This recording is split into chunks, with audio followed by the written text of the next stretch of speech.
Eyewitness News. Phil, thank you. From here in New York City to what could be the most important swing state, Pennsylvania. Eyewitness News reporter Josh Einiger continues our coverage from Philadelphia. Josh, we got both candidates they're going to be in Philadelphia later today. What can we expect in these final hours from them?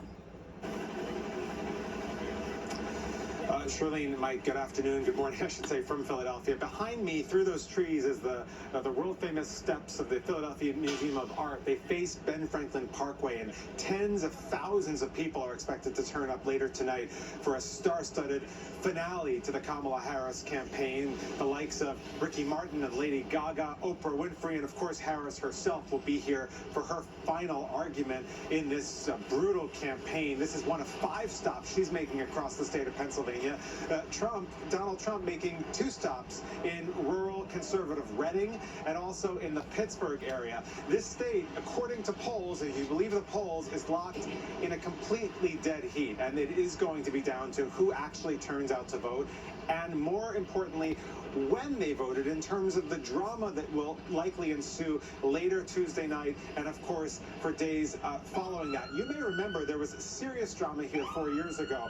Donald Trump won the in-person vote on Election Day, but because of a state law that prohibits them from counting absentee or mail-in ballots before the polls close on election night, it took poll workers days to count all those mail-in ballots, which skewed very heavily Democratic. And so Trump saw his lead start to erode over a series of days until Pennsylvania, in the end, shifted into the blue column, and then at that point, that was what decided the race and how Joe Biden won the 2020 presidential election. All through that process, Trump and his campaign were sowing seeds of inequity. They were claiming that the race was being stolen from them, and that, of course, has continued to this day with regard to the 2020 election. Just yesterday, here in Pennsylvania, the former president was sounding that alarm to his supporters,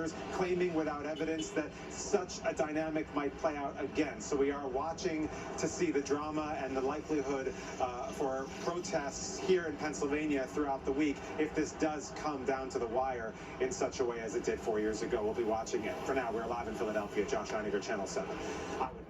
All right, Josh, thank you. Again, both candidates spending the day in the state of Pennsylvania, and we see Josh there in Philadelphia, where Vice President Harris will be later on. Josh, thank you. Be sure to join us because we have a special coming up this afternoon. Vote 2024. We're going to break down all the key races. We're going to talk about election night. What does it mean to our area? That's coming up this afternoon at 2 o'clock. Then on election night tomorrow, ABC News will bring you live coverage. That starts at 7 as the first polls close across the country. All of it right here on Channel 7. Our top stories right now.